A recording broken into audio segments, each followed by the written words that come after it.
کیا ہو سکتی ہے؟ آپ کو کیا لگتا ہے کہ کیوں خان صاحب حالانکہ اب اس وقت گرفتار بھی ہیں، جیل میں بھی ہیں، تو پھر کیوں ان پر حملہ کیا جا سکتا ہے؟ دیکھیں، خان صاحب کی شخصیت کے اندر ایک خاص بات ہے جو باقی پاکستانی سیاسی شخصیات کے اندر اس وقت موجود نہیں ہے، سوائے قائد اعظم کے بعد اگر میں کہوں کہ وہ جو شخصیت کا عنصر صرف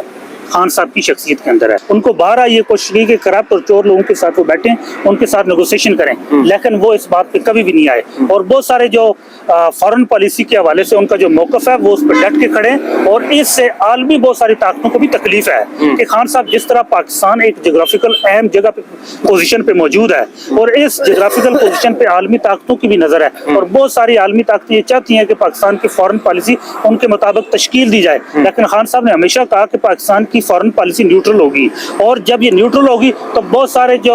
علاقائی کھلاڑی علاقے کے اندر ریجن کے اندر کھیل کھیلنے والے جو عالمی کھلاڑی ہوتے ہیں ان کو اس سے نقصان پہنچ رہا ہے، تو یہ ان کو جھکانے کی ایک اور کوشش ہے کہ وہ کم از کم فارن پالیسی پہ اور قوم کے موقف پہ کم از کم سرنڈر کرے، کہ خان صاحب جھکتے نہیں ہیں، وہ سرنڈر نہیں کرتے، وہ کمپرومائز نہیں کرتے اپنے موقف پہ، قوم کے جو موقف ہے اس کے اوپر اور قوم کے حق کے اوپر وہ کبھی کمپرومائز نہیں کرتے۔ قائد اعظم نے بھی کبھی بھی قوم کے اوپر کمپرومائز نہیں کیا، اپنے موقف کے اوپر کمپرومائز نہیں کیا، اور خان صاحب کی شخصیت کے اندر بھی یہ بات ہے کہ نہ تو وہ اپنے موقف پہ کمپرومائز کرتے ہیں، نہ سرنڈر کرتے ہیں، اور نہ ہی اپنا موقف چھوڑنے کے لیے وہ تیار ہوتے ہیں۔ انہوں نے جو موقف 1996 کے اندر رکھا آج بھی ان کا موقف وہی ہے۔ آپ 1996 کی ان کا جو منشور اٹھائیں، 1996 کی کوئی بھی تقریر اٹھائیں اور 2023 کی کوئی بھی تقریر اٹھائیں، دونوں ایک ہی چیز ہے کہ ان کا جو گزشتہ 27 سال سے ایک ہی موقف ہے اور ان کو اس موقف سے ہٹانے کی کوشش کی گئی۔ یہ الزامات نہیں ہیں، یہ جو باتیں کہی گئی ہیں کوئی بھی الزام نہیں ہے۔ ہم یہ جو بات کہہ رہے ہیں، ایک تو تاریخ کے تناظر میں پاکستان کی جیلوں کی تاریخ اٹھا کے دیکھی جائے، ان کے اندر کیا ہوا، جیلوں کے اندر قیدیوں کے ساتھ، سیاسی قیدیوں کے ساتھ کیا سلوک ہوتا رہا۔ ایون میں آپ کو تاریخ میں مثال دوں، بھٹو صاحب کو جب جیل میں رکھا گیا تو یہ بات بھی سامنے آئی کہ جیل کے اندر ان کو آخری ٹائم میں تشدد کر کے مارا گیا۔ اب یہ چیزیں بھی مارکیٹ کے اندر، آپ کی کتابوں کے اندر، اخباروں کے اندر آج بھی موجود ہے۔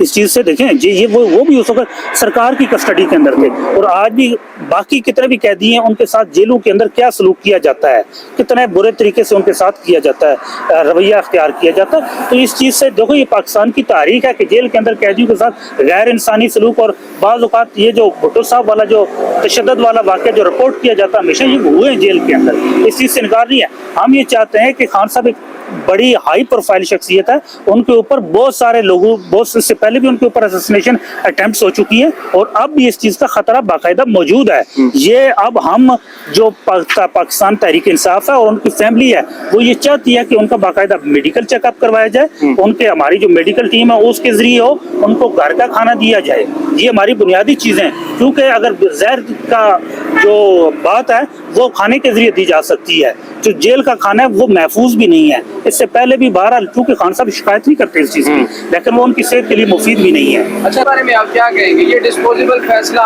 دیکھیں، یہ جو نواز شریف کا جو اسلام آباد ہائی کورٹ سے فیصلہ ہوا، یہ پاکستان کے آئین کے ساتھ، قانون کے ساتھ، جوڈیشل جو عدالتی پروسیجر ہے اس کے ساتھ، جو ضابطہ ہے فوجداری اس کے ساتھ، یہ انتہائی بھونڈا مذاق کیا گیا ہے۔ ایک شخص یہاں موجود نہیں ہے،